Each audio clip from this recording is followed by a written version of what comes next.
सबैलाई जय मेसी। यदि हामीले अहिले संसारमा हेऱ्यो भने प्राय सबैजना डिप्रेसन, एन्जाइटी, प्यानिक अट्याकको शिकार भएको छ। अहिले कम्ती मान्छे मात्रै छ जसले डिप्रेसनको अनुभव गरेको छैन। यदि हामीले बाटोमा 10 जना देख्यो भने 10 जनामा 4 जना या त 5 जना कुनै न कुनै बेला डिप्रेसनको, एन्जाइटीको शिकार भएकै हुन्छ। अहिले संसारको लागि यो डिप्रेसन, एन्जाइटी नर्मल कुरा भएको छ। उनीहरूलाई दबाईको सहारामा जिउन परेको छ। कतिजना मान्छेहरू दबाई बिना जिउनै सक्दैन, एन्जाइटीको दबाई, डिप्रेसनको दबाई। अनि संसारको लागि चाहिँ यो नर्मल भएको छ। तर म तपाईँलाई भन्न चाहन्छु, हामी संसारमा त छौँ तर हामी संसारको होइनौँ। प्रभुले भन्नुभयो हामी चाहिँ प्रभुको हौँ। अनि म तपाईँलाई भन्न चाहन्छु, यदि तपाईँ अहिले डिप्रेसनमा हुनुहुन्छ होला, एन्जाइटीमा, प्यानिक अट्याकको एक्सपिरियन्स गरिराख्नु भयो होला, तर म तपाईँलाई भन्न चाहन्छु यो चाहिँ हाम्रो जीवनको भाग होइन। प्रभुले चाहिँ हामीलाई यसको निम्ति बोलाउनु भएन। उहाँको वचनमा लेखेको छ, उहाँले चाहिँ हामीलाई स्वतन्त्रताको निम्ति स्वतन्त्र पार्नु भएको छ। उहाँले चाहिँ हामीले छुटकारा किन गर्नुभयो, ताकि हामीले स्वतन्त्र पाओस् भनेर। यदि हामीले दोस्रो कोरिन्थीको 10:4 हेऱ्यो भने यसरी लेखेको छ, म यहाँ इङ्ग्लिसबाट पढ्दैछु किनभने नेपालीमा अलि राम्रोसँग उसको अर्थ खुलेको छैन। यहाँ इङ्ग्लिसमा के लेखेको छ भन्दाखेरि, for the weapons of our warfare are not carnal but mighty through God to pulling down of strong hold. यहाँ चाहिँ के भने परमेश्वरले चाहिँ हामीलाई हात हतियार दिनुभएको छ जुन चाहिँ संसारिक या त शारीरिक छैन, तर त्यो शक्तिशाली छ प्रभुमा, अनि जसले चाहिँ स्ट्रङ होल्डलाई तल झार्ने काम गर्छ।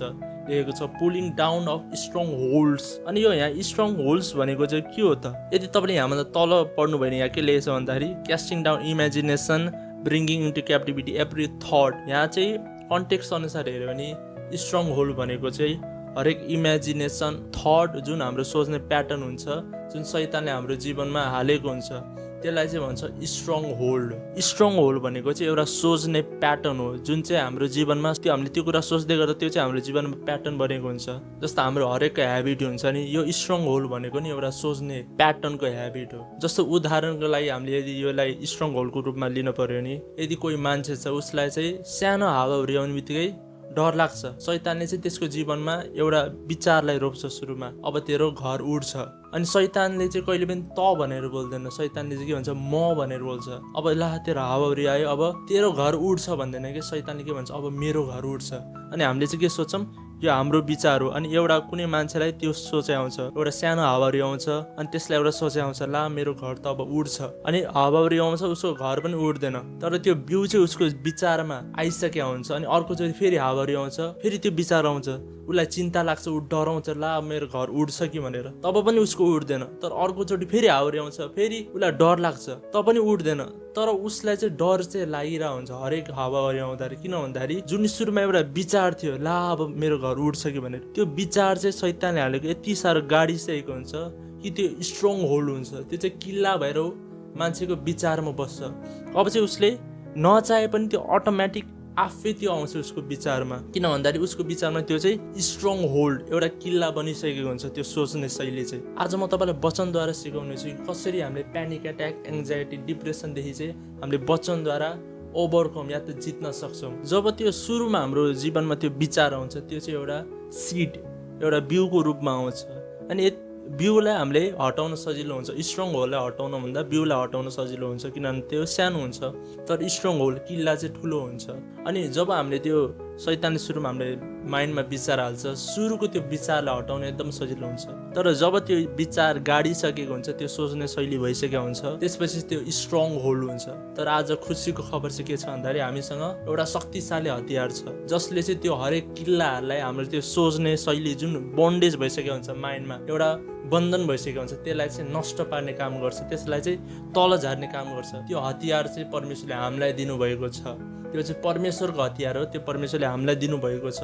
अनि त्यो हतियार चाहिँ हो परमेश्वरको वचन। परमेश्वरको वचनले चाहिँ हरेक किल्लाहरूलाई नष्ट पार्न सक्छ, हरेक त्यो इमेजिनेसन, हरेक त्यो सोच्ने शैलीहरूलाई जसले चाहिँ हामीलाई विजयको जीवन जिउनदेखि रोकिरहेको छ, त्यो सोच्ने शैलीहरूलाई चाहिँ नष्ट पार्ने काम, टियरिङ डाउन गर्ने काम चाहिँ परमेश्वरको वचनले गर्ने गर्छ। अनि यो चाहिँ अटोमेटिक हुँदैन, कुनै पास्टरले हात राख्दा नि हुँदैन, कुनै अभिषेक्त जनले, प्रोफेटले, जोसुकै होस्, कसैले पनि हात राखेर हुँदैन। यो चाहिँ हामीले आफै गर्नुपर्छ परमेश्वरको वचनबाट। यहाँ परमेश्वरको वचनमा के लेखेको छ, casting down imagination and bringing into captivity every thought to the obedience abidance of Christ. यता हेर्नुहोस् है, यहाँ चाहिँ टु अबे क्राइस्ट भने होइन कि, अबे भनेको ख्रिस्टलाई मान्न भने होइन कि, तर to the abidance of Christ. Abidance of Christ भनेको चाहिँ के भन्दाखेरि जुन प्रभु येशू ख्रिस्टले मानिस जातिको निम्ति गर्नुभयो, क्रुसमा मर्नुभयो, हाम्रो निम्ति रोग बिरामीको निम्ति सहनु भएको र उहाँले काँडाको मुकुट लाउनु भयो हाम्रो, यो चाहिँ के भन्दाखेरि अबिडेन्स अफ क्राइस्ट। अनि यहाँ के भने to the abidance of Christ, हामीले त्यो विचारहरूलाई चाहिँ ख्रिस्टको अधीनतामा ल्याउनु पर्छ भनेको,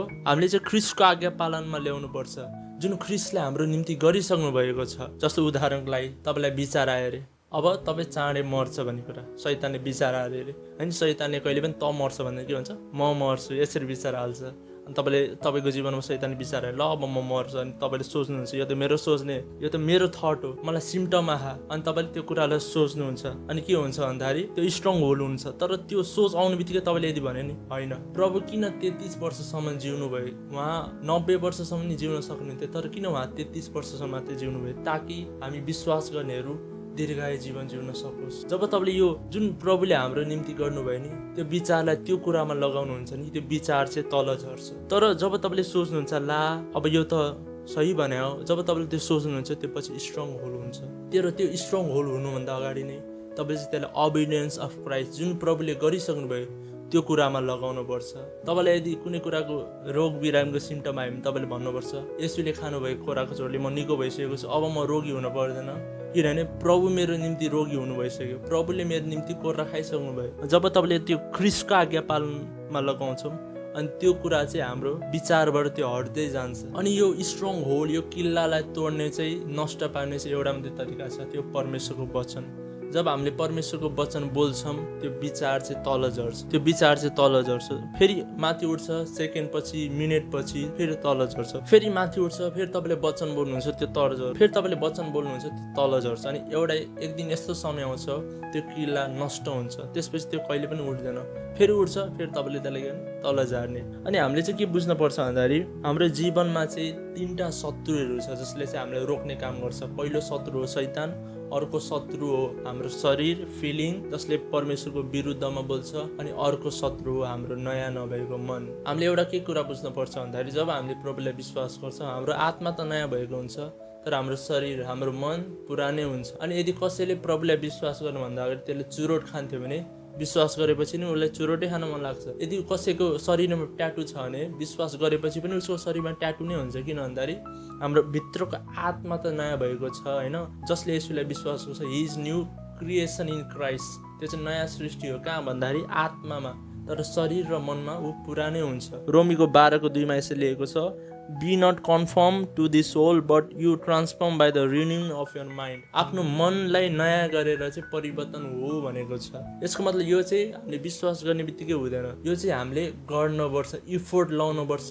यो सङ्गति पछिको लास्टको प्रार्थनाको विषयमा राखेर हुँदैन। यसको लागि हामीले वचन सिक्नुपर्छ, जान्नुपर्छ, बोल्नुपर्छ, मनन गर्नुपर्छ, लागू गर्नुपर्छ। त्यसपछि बल्ल हाम्रो मन नयाँ हुन्छ। हाम्रो मन चाहिँ यसुलाई विश्वास गर्ने बित्तिकै नयाँ हुँदैन। धेरैचोटि क्रिस्चियनहरूलाई के चाहिन्छ, सर्टकट चाहिन्छ, तर परमेश्वरको राज्यमा सर्टकट छैन। प्रभुले चाहिँ हामीलाई सिद्धान्त प्रिन्सिपल दिनुभएको छ। प्रभुले भन्नुभयो परमेश्वरको राज्य एउटा बिउको समान, अनि आज यदि कुनै किसानले आज बिउ रोप्यो भने भोलि फल्दैन। त्यसरी नै कतिपय यस्तो कुराहरू छ जसको लागि चाहिँ हामीले इफोर्ट लाउनुपर्छ, हामीले सिक्नुपर्छ, जान्नुपर्छ, बल्ल त्यो कुरा हाम्रो जीवनमा प्रकट हुन्छ। अनि म तपाईँलाई भन्न चाहन्छु जब हामीले शैतानलाई वचन बोल्छौँ नि, अनि फेरि यो 3टै शत्रुको विरोध गर्ने हामीसँग एउटा हतियार छ, त्यो चाहिँ एउटै हतियार हो। यो 3टा शत्रु एउटा हतियार, त्यो हतियार चाहिँ हो परमेश्वरको वचन। अनि शैतानलाई भगाउन एकदम सजिलो हो। तपाईँले एकचोटि वचन बोलिदिनु शैतान भागिहाल्छ, त्यसपछि पछि आउँछ। तर यो नयाँ नभएको मन चाहिँ हामीसँगै भएको कारण यहाँ के लेखेको छ यता हेर्नुहोस् त,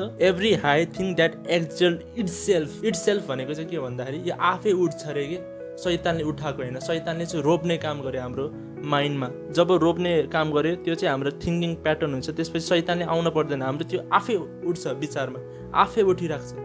अनि हामीले चाहिँ 24 घण्टा शैतानसँग लडिराख्छौँ। शैतानलाई जब तपाईँले वचन बोल्नुहुन्छ, तपाईँको माइन्डमा टर्मेन्ट गर्ने शैतान त्यति बेला भाग्छ। तर जुन थट तपाईँको जीवनमा प्लान्ट भइसकेको छ। अब त्यसलाई तल झार्नको निम्ति चाहिँ तपाईँले परमेश्वरको वचनलाई मनन गरिराख्नुपर्छ, बोलिराख्नुपर्छ। किन भन्दाखेरि त्यो स्ट्रङ होल्ड भइसकेको हुन्छ। जब तपाईँले मनन गर्नुहुन्छ, वचन बोल्नुहुन्छ, एउटा समय आउँछ त्यो किल्ला नष्ट हुन्छ। तर त्यो नष्ट हुनुभन्दा अगाडि चाहिँ तपाईँले त्यसलाई मनन गरिराख्नुपर्छ, त्यो वचन, जबसम्म तपाईँको हृदयले त्यो कुरालाई विश्वास गर्दैन। जब तपाईँको हृदयले विश्वास गर्छ अनि त्यो तपाईँको परमेश्वरको वचन जुन एउटा राम्रो स्ट्रङ होल्ड हो हाम्रो जीवनमा हुन्छ, त्यसपछि डिप्रेसन, एन्जाइटी, प्यानिक एट्याक सबै हाम्रो जीवनबाट हटेर जान्छ। अनि म तपाईँलाई भन्न चाहन्छु, यो रिन्युङ अफ युर माइन्ड, मनको नयाँ चाहिँ एकैचोटिमा हुँदैन। यो चाहिँ प्रोसेस हो। दिनदिनै तपाईँले परमेश्वरको वचनलाई सोच्नुपर्छ, के लेखेको छ वचनमा। व्यवस्थाको यो पुस्तक तेरो ओठबाट नहटोस्, तर तैँले यसलाई दिन रात मनन गर। किन भन्दाखेरि यो प्रोसेस हो, यो सर्टकट छैन। हामीले यसलाई लागू गर्नै पर्छ। यदि डिप्रेसन फ्री, एन्जाइटी फ्री हामीले जीवन जिउन चाहन्छ भने यो कुरालाई हामीले लागू गर्नै पर्छ। अब लास्टमा म तपाईँलाई भन्न चाहन्छु, यो तपाईँको जीवनमा जति पनि स्ट्रङ होल्ड किन नहोला, तपाईँ डिप्रेसनमा हुनुहुन्छ होला, तपाईँ एन्जाइटीमा हुनुहुन्छ होला, तपाईँलाई चिन्ता छ होला, तर त्यो सबैको उपाय चाहिँ हो परमेश्वरको वचन। तपाईँले परमेश्वरको वचनलाई बोलिराख्नुपर्छ।